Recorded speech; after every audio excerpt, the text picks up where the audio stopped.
let's think. We've had Adrian Peterson suddenly sign with the Detroit Lions. We've had Leonard Fournette leave. We've heard all this noise about maybe they're going to sign Devonta Freeman. That seems like it's not. Lamar Miller is interviewing Buffalo. I mean, it's just so much going on. Like, how much have you had to change your projections based on the recent news? I'd say, of course, there's been a lot of movement. I don't know that many of them really shook the needle. Obviously, Fournette was the big one. That one did. That shook everything. I think that stopped the Ronald Jones debate, at least for me it did. And then it opened up a whole huge can in Jacksonville, which, everyone's looking for an answer. And just sometimes there's not a good answer. I think in Jacksonville, we're not going to get someone to come in and just be Leonard Fournette. Doesn't always happen. We say opportunity is important in fantasy football, but sometimes opportunity isn't everything. So I don't think you're going to see one guy show up there. Maybe in a couple weeks, someone will differentiate themselves from the pack, but I think we're looking at a committee there. Adrian Peterson in Detroit. Once Kerryon Johnson gets hurt, which I'm not saying if, I'm saying once, because it's a foregone conclusion. At some point, he might have some impact. They didn't bring him in for nothing, but obviously they drafted DeAndre Swift with the idea to give him a chance at some point. So Peterson might have some short-term value, but I don't really see that being a guy who's going to lead you past maybe the first 2 weeks in October. And Antonio Gibson, Bryce Love, do you have any shares of these guys in any of your leagues? I don't. And I feel like I've gotten a lot of questions in the chat rooms, the Fantasy Alarm chat rooms, about Antonio Gibson. I think he's being vastly overrated, to be honest. I think he's definitely going to have a role. I think he's going to have a playmaking role where they'll try to get him the ball in space and give him an opportunity to score. But the guy had 33 carries his last year in college. He's not all of a sudden going to come to the NFL and get 200. I don't care that they let go Adrian Peterson. I don't care that they cut Darius Geis. This kid is not going to come in and take over. It just is not going to happen. Sadly, and I've said this before, I think the guy who's going to get the most out of this at first is going to be Peyton Barber, which is terrible because he sucks. But, let's be honest. I was all liking Bryce Love, and then the reports the last couple of weeks have not been good on him either. So it's really, really hard this year without preseason to have any real idea about what's happening, because these coaches, they don't call it coach speak for nothing. It's because the coaches come out and say things, and they don't always mean it. Sometimes they're trying to motivate a player. Sometimes they're trying to make a statement out in public that really has no bearing in reality whatsoever. So that's all we have this year. But sometimes you just have to look at history and things like that, and just they didn't cut Peyton Barber for no reason when they're letting go of every players that are better than him. Sadly, I think he's going to end up with 12 to 15 carries on Sunday. I don't think he's going to do much with them, maybe 35, 40 yards, but I think he's going to stop some other guys from being able to produce. And they're facing Philadelphia on Sunday, so I think we have Philadelphia as the favorites there, but Philadelphia also banged up. I'm actually really looking into Deshaun Jackson week 1 on DFS, guys. Only $5,700 on FanDuel. Deshaun Jackson has been a week 1 wonder 2 years in a row, going for about 150 yards and 2 touchdowns in each of those 2 appearances. And now they've got totally a banged up wide receiving core in Philadelphia. Jalen Reagor's on the IL. And Alshon Jeffrey probably won't be back till, they're saying, maybe week 7. So I see no reason why he can't three-peat that performance, if you will, especially versus Washington. And Washington, I was looking online at FanDuel Sportsbook as well. Their line is for 5 wins. Do you think they're going to do over or under 5 wins? I would not be the least bit surprised if they went under 5 wins. Yeah. I just have not liked anything that I saw with Dwayne Haskins last year. Obviously, it's a new year, so he can mature and improve. But I'll believe that when I see it. We saw some video of him throwing passes to Antonio Brown, in a field with no one around and everyone in shorts. So I'm not sure how much value that video has. An NFL quarterback should be able to throw a ball to someone running down the field with no one else around, or he shouldn't be an NFL quarterback. But we'll see when the pressure comes. And now I still can't believe it, but he does have Alex Smith nipping at his heels a little bit. So it's going to have to come in at some point. No, that's just PR. He's in there to like mentor the group. They're not actually going to run Alex Smith. Can you imagine if Alex Smith gets injured and we all have to watch that? It's not happening. It's not happening, guys. Stop with the late round dart road, Alex Smith. No. Oh, I wouldn't want him on my fantasy team, but I don't know. And Washington's defense is also not very good. They basically have one good corner and Chase Young, and that is about it. So yeah, I think Philly's going to roll in this one. But I think we're going to see a lot of the two tight ends. I think you're going to see a lot of Zach Ertz, Dallas Goedert. Both, I think, are going to be pretty peppered with targets. But I do like your D-Jax call. I think he's got a shot at 100 yards and a touchdown on this one. Speaking of Dallas Goedert, I did get him for $1 in our auction league, which we'll circle back to later. And I kind of got him thinking about week 1, thinking I was going to stream, but we'll circle back to that. I want to ask you a little bit about some quarterback moves. So Chicago came out. They said Mitch Trubisky is our guy. What are the shockwaves here? I mean, first of all, Allen Robinson and Anthony Miller have got to be like, great, we got to handle this guy again. I mean, they've been fine. But does it make you worry about any shares you have of Allen Robinson? And furthermore, does the fact that Keenan Allen just signed a massive contract and they haven't extended Allen Robinson also make you a little nervous about all the shares you have of Allen Robinson?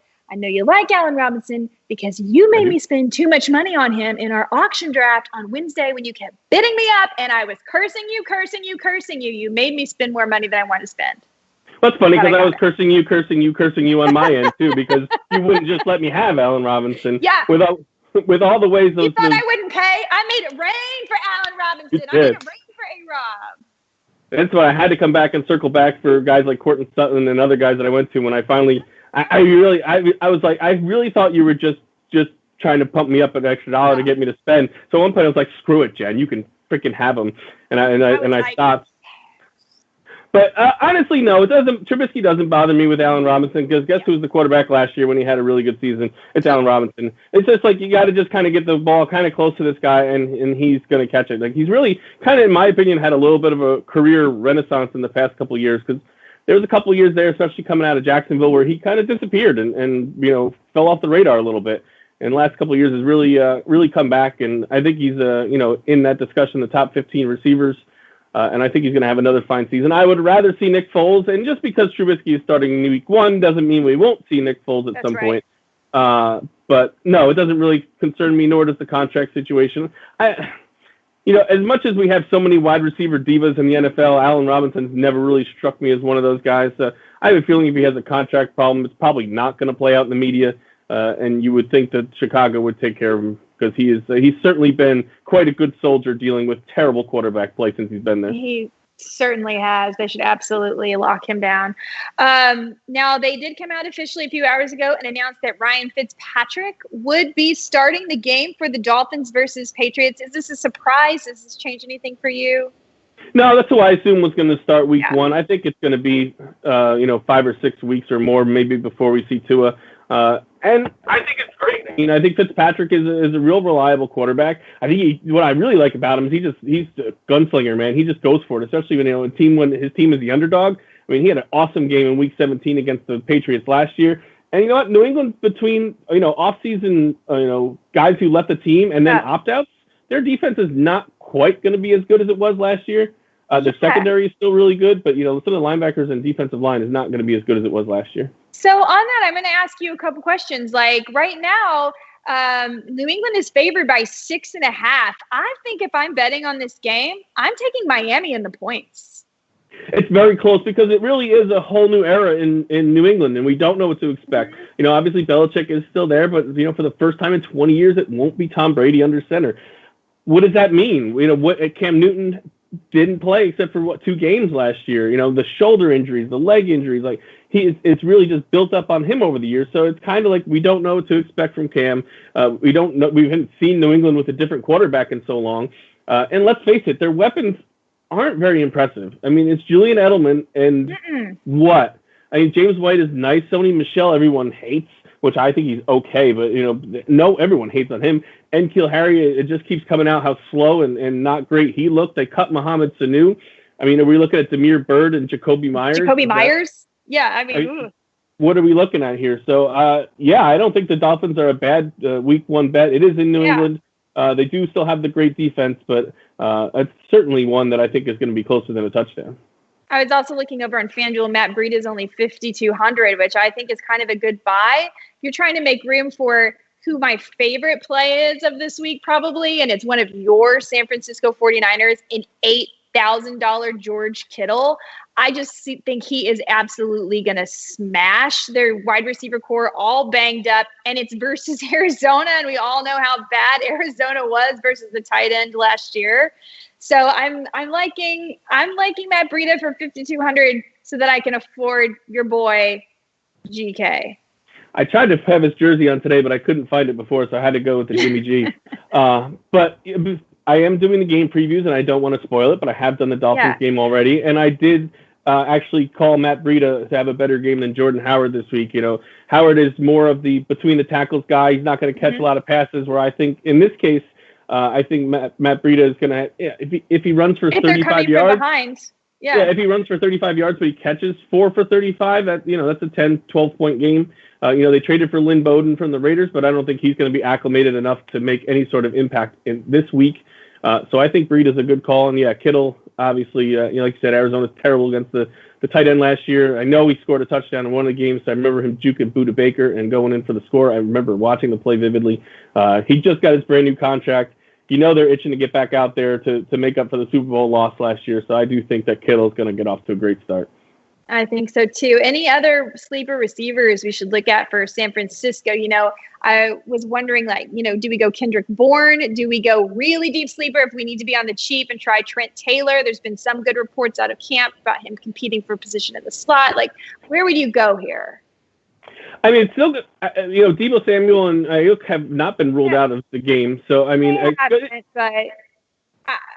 they really going to run? I mean, I know that they say Deebo Samuel's been reactivated, but are they really going to run him on his foot like that the first game out? I don't think they'll play him if he's not, able to go out there and be himself. So we'll see if he doesn't play. I've been drafting at the end of a lot of my drafts Kendrick Bourne just because of the red zone. Like Jimmy Garoppolo found him in the red zone a ton last year, and he's just they gave him a new contract, and he's just matured a little bit and gotten a little bit better.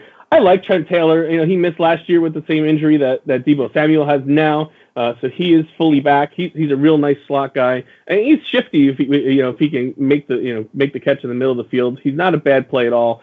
Again, and if those two guys don't play for San Francisco, then either one of those two are definitely in play. Yeah. So I want to know, when you get to the end of your drafts, you've been doing your drafts, who are you finding that you have a lot of them, a lot of shares? I'd say the Raiders. Hunter Renfrow is one that I find myself drafting a lot at the end of the season. Also inexpensive on FanDuel this week. I think 5,200 versus Carolina. And his teammate Brian Edwards is another one that I found myself drafting a lot recently with Tyrell Williams done for the year. All reports are saying that Edwards is going to be that starter to take over his spot. And he's a big, fast receiver, that I think has a chance to make an impact right away. So two Raiders are two that I have. What about one of yours? I would say I'm taking a lot of Anthony Miller late, a lot of Steven Sims Jr.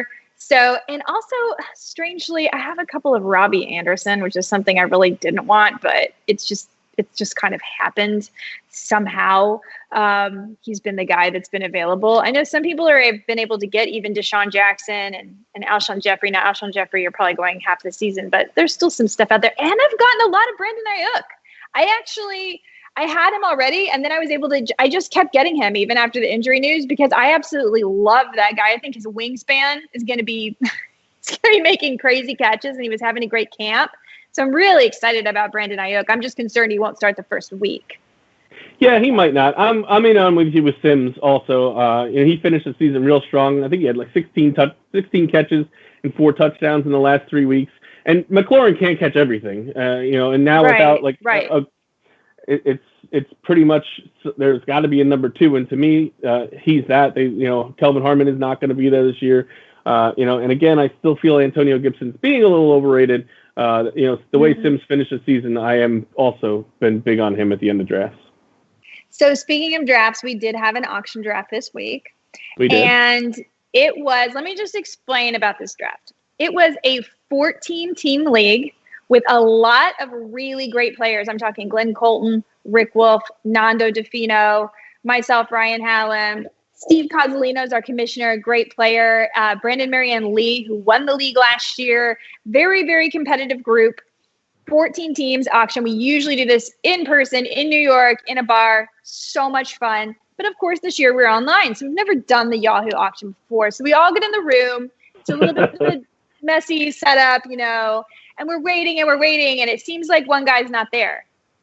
And we wait 5 minutes, still not there. Anyway, long story short, 20 minutes in, they can't even get a hold of the guy. We decide we have to move forward. It actually was very kind of our commission to even give him the 20 minutes because the rest of us are like, I'm hungry. Me, I'm like, I got to eat. I'm getting hangry. Like, we have to start this auction.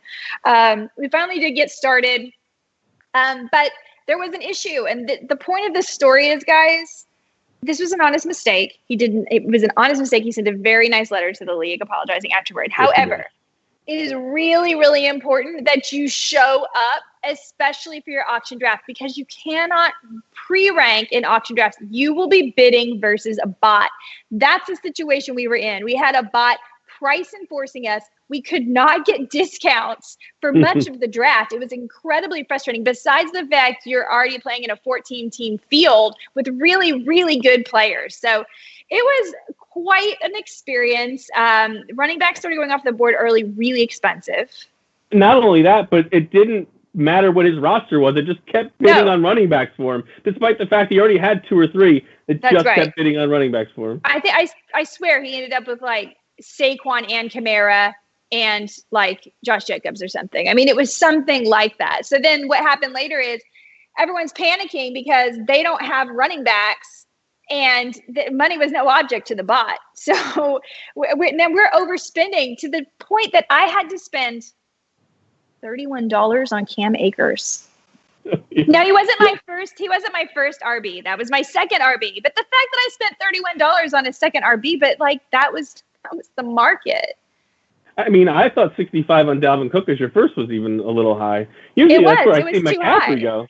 Yeah, and I played the cheap man. I couldn't bring myself to do it. Like I wanted these guys and wanted these guys, but at some point I got to myself, I'm going to have no money left because I did an auction the night before with a different group and I was the spender and then I wasn't all that happy. So like I didn't want to make the same mistakes the second night in a row. I think I went for like 61 for Zeke the night before. And I was like, I didn't really care for some of the rest of my team. So like I went into that night thinking, all right, I'm not going to be the guy that holds all his money, but I'm not going to go crazy like that. And then these prices came out and I was like, oh my God.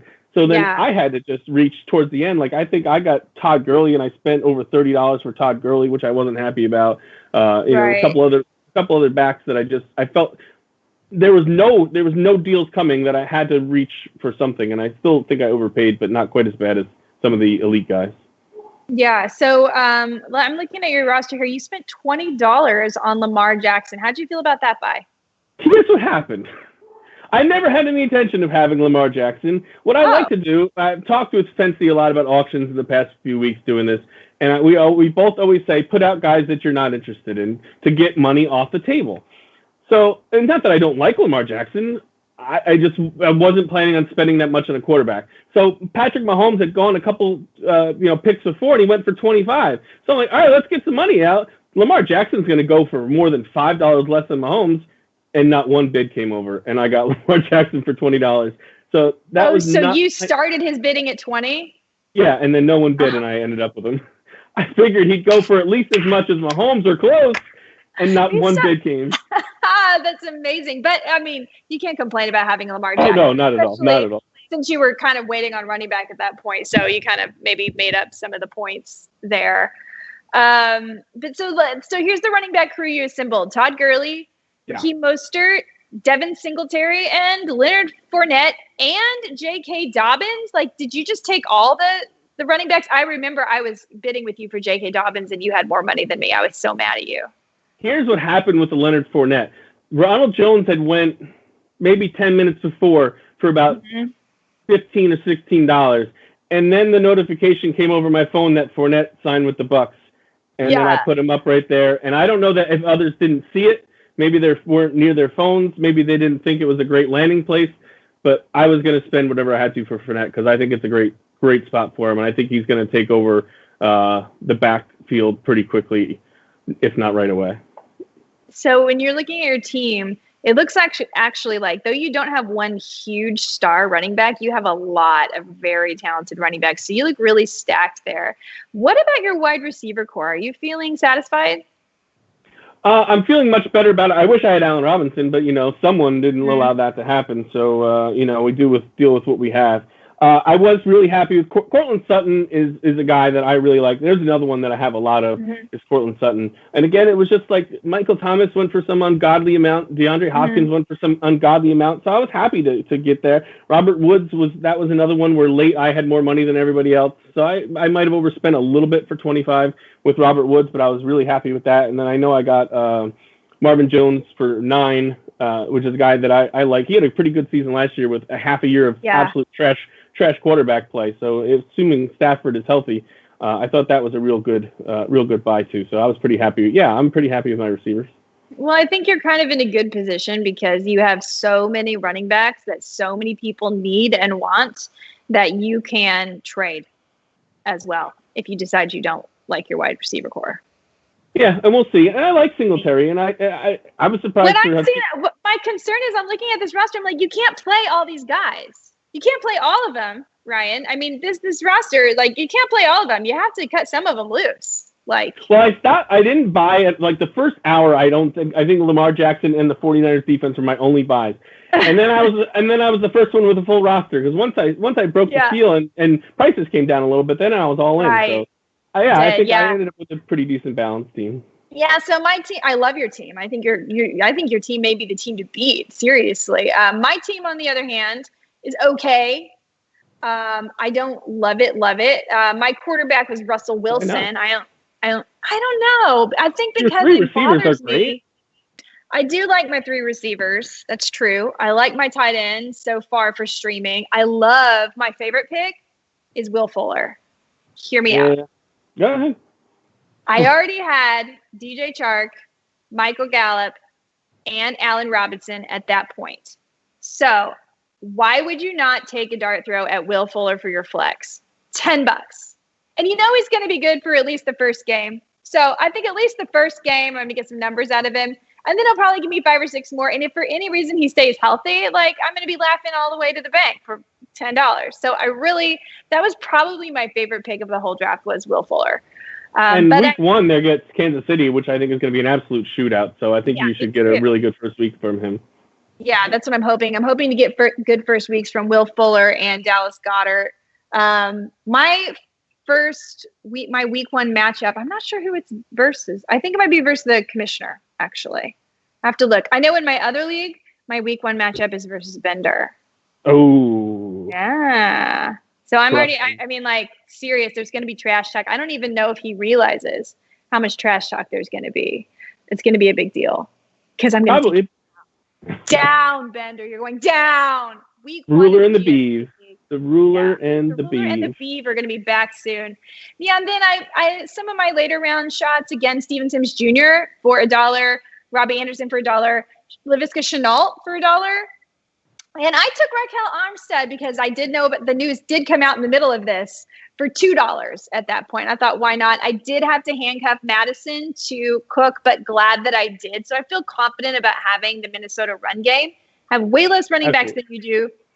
But I do have Duke Johnson, who I also got for $2. And I kind of like Duke Johnson as a good backup just because I don't know what's going to go on with David Johnson. And they could share it. David Johnson could get injured. I mean, who knows? So I felt pretty good about that. So I like my team. I like my receivers a lot. I'm fine with my running back. It's just a little bit thin, Yeah, and I would probably. I think you can let go of Armstead. They pretty much come out and said that he's not really going to be part of the equation early. Yeah. So it looks like we're looking at Divine Ozigbo and the James Robinson. This Robinson guy that they're suddenly talking about. I mean, you're right about coach speak. Like, I don't buy anything until I see what they do.